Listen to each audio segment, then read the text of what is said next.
사랑합니다. 최고의 생명과학 선생님이 되고 싶은 그레이트 홍쌤입니다. 오늘 그레이트 홍쌤의 과학실에서는요, 신경계에 대해서 공부해 보도록 할 건데요. 그 중에서도 중추신경계, 특히 뇌에 대해서 공부해 보도록 하겠습니다. 생물은 자극을 받아들이고 자극을 종합하고 명령을 반응기로 전달을 해야 하는데 그와 관련된 역할을 하는 기관계가 바로 신경계입니다. 신경계는 중추신경계와 말초신경계로 구분할 수가 있는데요. 신경계의 중심이 되는 역할을 하는 중추신경계는 뇌와 척수 두 가지로 구성이 되어 있습니다. 이 중추신경계와 연결된 말초신경계는요, 위치에 따라서 뇌와 연결된 뇌신경, 그리고 척수와 연결된 척수신경으로 구분할 수가 있어요.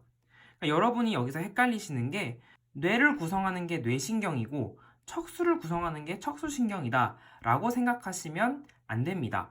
뇌와 연결된 뇌신경, 척수와 연결된 척수신경 이렇게 여러분이 알아두셔야 되고 뇌와 척수는 연합뉴런으로 구성이 되어 있고 그리고 뇌신경과 척수신경은 감각뉴런 또는 운동뉴런으로 구성이 되어 있다고 생각하셔야 되겠습니다. 자, 그러면 이렇게 위치에 따라서 중추신경계와 말초신경계를 나누었는데요. 기능에 따라서 말초신경계를 구분할 수가 있습니다. 말초신경계는 체성신경계와 자율신경계 이 두 가지로 구분을 할 수가 있는데요. 구분하는 기준이 뭐냐?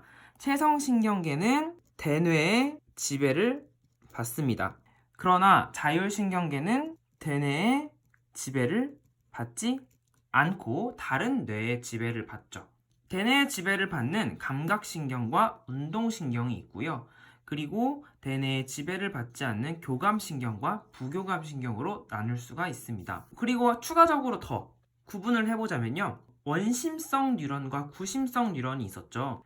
바깥쪽에서 안쪽으로 흥분을 전달하는 구심성 뉴런은 바로 감각신경에 해당이 되고요. 원심성 뉴런은 흥분이 안쪽에서 바깥쪽으로 이동하게 되는데 이 운동신경과 그리고 교감신경과 부교감신경이 원심성 뉴런에 해당한다 라고 할 수가 있겠습니다. 자, 그래서 이 위치에 따른 신경계의 구분 그리고 기능에 따른 신경계의 구분 여러분이 잘 알아두시기 바랍니다. 본격적으로 중추신경계 중에서 뇌에 대해서 자세히 알아보도록 할게요.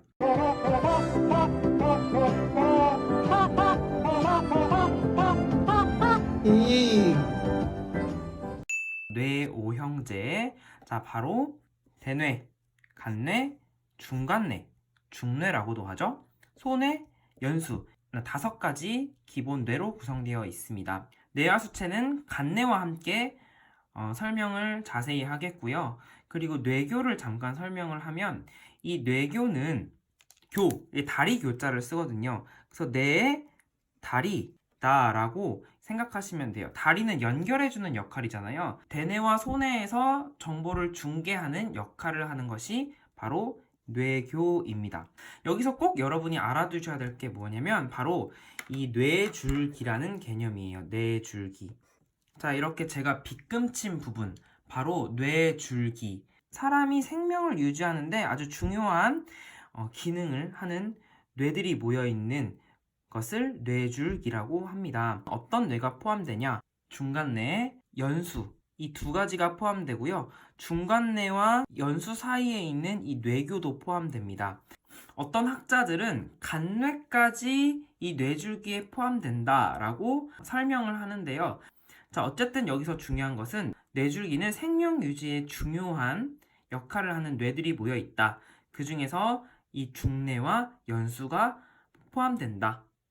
이렇게 여러분이 꼭 알고 넘어가시면 되겠습니다. 자, 그러면 오형제 5가지 뇌 중에 대뇌부터 알아볼게요.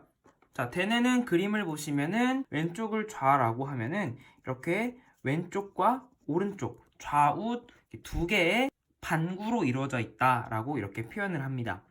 그리고 이렇게 표면에 주름이 많아서 표면적이 넓은 특징이 있는데요. 대뇌는 겉질과 속질로 구분을 해요. 겉은 회색질이라고 하고요. 속은 백색질이라고 합니다. 말 그대로 뇌의 사진을 딱 찍으면 겉은 회색처럼 보이고 속은 백색처럼 하얗게 보인다는 거예요. 자, 왜 그러냐? 바로 이 대뇌의 겉질에는 신경세포체가 모여 있습니다. 자, 이렇게 그림을 그려보면, 자, 여기에 이렇게 신경세포체가 있고, 여기 축삭돌기와 축삭돌기 말단이 이렇게 있겠죠.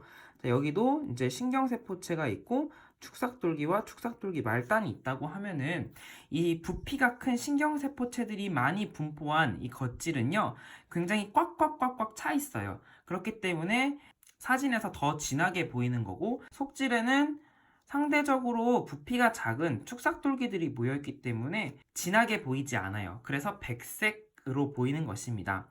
겉질과 속질, 회색질과 백색질을 여러분이 꼭 기억해 두시면 되겠고요.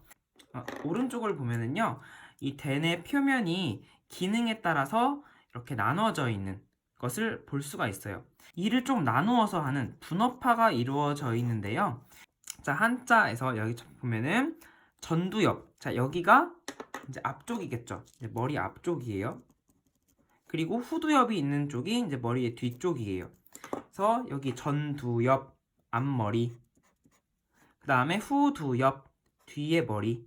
그 다음에 측두엽, 옆에 머리. 그리고 정수리, 두정엽, 이 머리의 한가운데. 이렇게 네 가지 부분으로 나뉘는데요.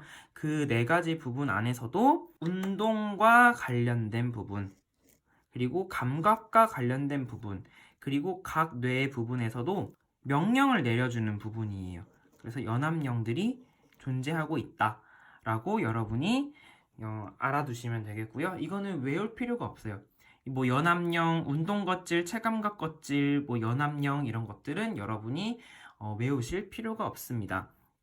그래서 결론적으로 대뇌에서는 수의 운동을 일으킨다. 네, 수는 따를 수, 그리고 의는 의지예요. 그래서 의지를 따라서 움직일 수 있는 운동을 일으킨다라고 여러분이 기억해 두시면 되겠습니다. 자, 손에는요, 대뇌 아래쪽에 있는 이 작은 뇌이지만 대뇌와 구조가 같습니다. 좌우 두 개의 반구로 이루어져 있고요. 하나 알아두셔야 될 가장 큰 역할 중에 하나가 바로 평형 유지에 관여한다는 거예요. 그리고 대뇌에서 시작된 수의 운동이 아주 정교하고 원활하게 이루어지도록 대뇌에서 명령을 내렸어요. 자, 손가락을 움직여라. 그러면 그 손가락을 어떻게 꼼꼼하게 근육을 사용해서 움직일 것인가를 정교화해줘서 근육 운동이 가능하게 정교화한다라고 생각하시면 되겠습니다. 자, 손에는 이렇게만 알아두면 되겠고요. 자, 간내는 생각보다 중요한데요. 간내를 표시해 보면은 자, 이렇게 간내의 위치를 보면은 대뇌와 중간내 사이에 있는데 시상과 시상하부로 구분이 되는데요. 시상은 이 위쪽, 그리고 시상하부는 좀 이렇게 아래쪽이겠죠? 근데 여기서 아주 중요한 역할이 시상하부예요. 시상은 척수나 연수로부터 오는 감각 신호를 대뇌에 보내줍니다. 이 시상하부가 바로 자율신경계의 최고 조절 중추예요. 아까 분명히 자율신경계는 대뇌의 지배를 받지 않는다고 했는데 간내의 시상하부에 지배를 받는다라고 여러분이 생각하시면 돼요. 이 시상하부가 왜 중요하냐면 바로 항상성 유지 기능을 하기 때문이죠. 항상성 유지 기능 세 가지, 혈당량 조절, 삼투압 조절, 그리고 체온 조절. 바로 이 시상하부에서 담당합니다. 그래서 매우 중요한 역할을 담당하고요. 시상하부 끝에 뇌하수체가 달려있는데 이 뇌하수체도 아주 중요한 역할을 하는 게 바로 여기에서 호르몬을 분비합니다. 이 호르몬이 신경계와 함께 항상성 유지에 아주 중요한 역할을 하기 때문에 간내에서는요, 시상하부와 뇌하수체를 여러분이 이렇게 꼭 정리해 두시면 되겠습니다. 자, 네 번째로 볼 뇌는 중간뇌인데요. 중심에 있다고 생각하면 이 간뇌를 생각하기 쉬운데 중간뇌는 엄청 작아요. 바로 이 부분이 중간뇌입니다. 이 빗금친 부분. 뇌에서 가장 작은 부분인 이 바로 중간뇌인데 이 중뇌가 간뇌와 뇌교 사이에 있고 뇌 중에서 크기가 가장 작다는 특징이 있어요. 중뇌에서 여러분이 꼭 알아두시면 될 것은 이 한자, 이 가운데 중자가 있잖아요. 그럼 이렇게 동그라미를 이렇게 그려보면은 이게 이제 눈과 관련되어 있다라고 생각하시면 돼요. 그래서 이 안구 운동을 조절하고요. 홍채 운동을 조절해서 동공 반사를 일으킵니다. 이 홍채는 무엇이고 동공은 무엇이냐? 자, 이렇게 눈을 좀 그려보면은 자, 눈에 이렇게 검은 자가 있어요. 이 검은 자를 동공이라고 하거든요. 이 동공은 눈으로 들어오는 빛의 양을 조절하는데요.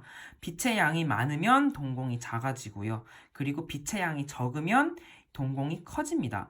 그러니까 홍채 운동을 조절한다는 것은 동공의 크기를 조절할 수 있는 근육을 조절한다는 거고요. 그것에 따라서 이 동공이 커지고 작아지는 동공 반사를 일으킨다. 여러분 이렇게 생각하시면 되겠어요.